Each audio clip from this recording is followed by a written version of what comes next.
Hi from halfway up Kilimanjaro, and in the background you can see the summit of Kilimanjaro. And yeah, I think this is going to be, well, it's my rawest video to you in a lot of ways. I haven't bathed for 6 days. You can see my lips have been pretty sunburnt, and part of the Trek for Mandela group that summited Kili yesterday. And you may or may not have heard in the media that one of our parties died yesterday. And I've been walking down the mountain just processing so much, and I know there's still so much for me to process, but there were just some of the thoughts I wanted to share. Years of working with Tony Robbins as a mentor and then part of his senior leadership team. Tony always would say the power of the goal is not actually in achieving the goal, but it's who you need to become in achieving it. And summiting Kili yesterday, last night, no, it was the night before, and then actually reaching Gilman's Point at sunrise, I think it's one of the toughest physical and emotional things I've had to do. We had extremely cold temperatures, and we set off up the last stretch of the incredibly tough slope that we had to climb with incredibly cold temperatures, very tough conditions. And just 2 hours after Gugu Zulu had been rushed down off the mountain. And at that stage, none of us knew just how serious his condition is, and just a bit later we still don't know quite what happened, but he didn't make it, he died. And there's this incredible man, father of a 1-year-old, his wife Lesego, and together this a couple who just represented on so many levels life.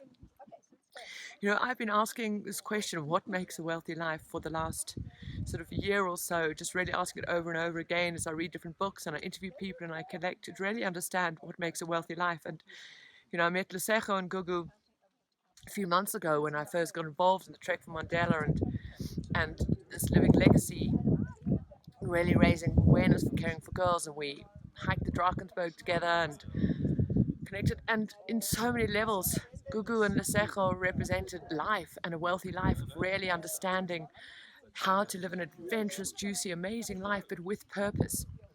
Gugu's story, there's so much more to be said about him, but growing up in Soweto with not much, but with tenacity and focus and a golden vision, he became an icon in South Africa, a racing car driver. I was sitting next to them on a plane coming over, and we were excitedly discussing plans to get both of them sharing so much of what they had to offer on online programs. We're going to be sitting together. So, still really processing just the shortness of life, and how in a nanosecond from somebody who was just so alive and representing life can be gone in a moment. And so, back to sort of climbing that hill and the purpose of a goal. I've always, felt that I was one of those people just tenacious and got on and did things. And climbing that last part of that summit, we'd already been walking for 4 days. And now we're at an incredible elevation and we're going up that mountain.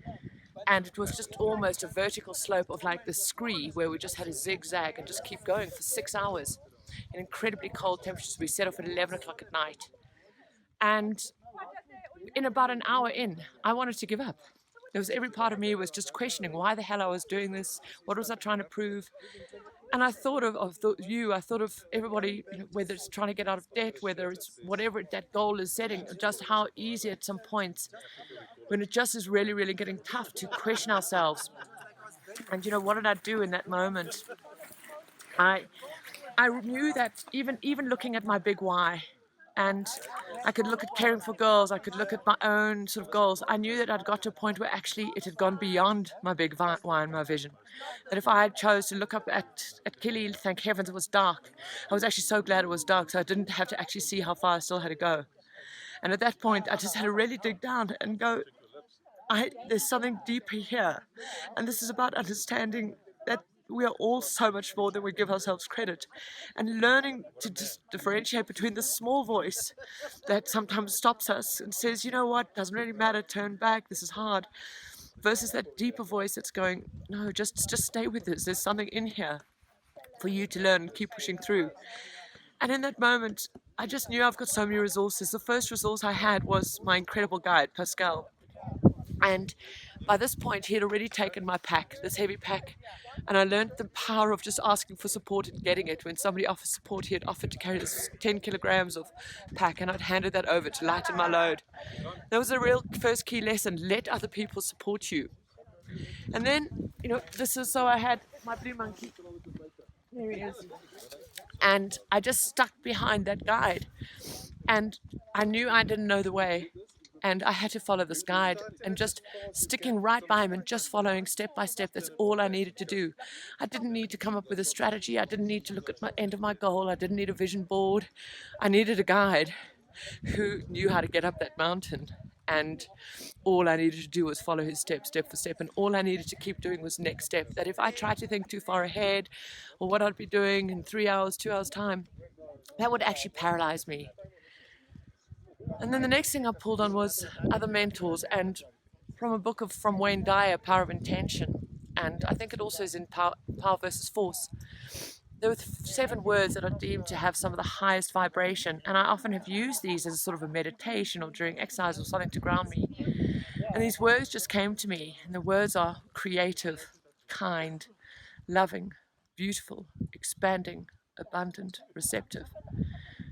For me, representing the world, each of us, the universe, our goals, our friends, when we can remember that each of us, the environment, are those things. They're courageous, kind, loving, beautiful, expanding, abundant, and to be receptive to that. And those words just came to me, and literally for 12 hours, that's the only words that are allowed to go through my head. To cut out the thinking in the past and the forward, and just allowing those words to take me through and going into a state. And so I think I really understood for the first time the absolute power of now. Yeah, just focusing on where we are and celebrating that we're alive. This has been the most extraordinary trip. The people I've been with, the different vegetation zones, of just experiencing extreme levels of joy and wonder to just quite deep despair and confusion. But I guess this is answering the question of what makes a wealthy life. A wealthy life is experiencing, allowing it to be, going deep, going down. So I say maybe this is a little bit garbled, but I just wanted to share with you and just really ask, what for you are you not doing? And where are you not maybe letting that little voice holding you back? Whatever that thing is, that next goal, that next part of you, go for it. And get the guide that you need. If it's your money stuff, sort it out. If you're in debt and that's holding you back, get yourself clear of that. Get that guide that can support you. You can walk by their steps. There is so much more to you. And just remember, there might not be another day. We often say, tomorrow's another day, but there might not be another day. But there might be plenty of days. So this is about that balancing of really going out for that goal, whatever it is, and knowing that there's so much more to you than you've ever dreamed.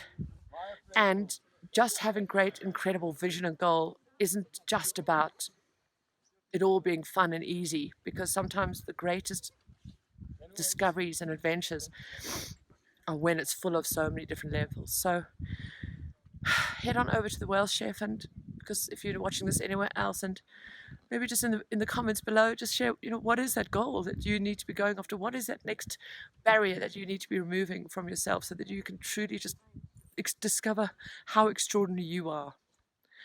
Yeah, please share that. And yes, that's from me, from Kili. Until next time.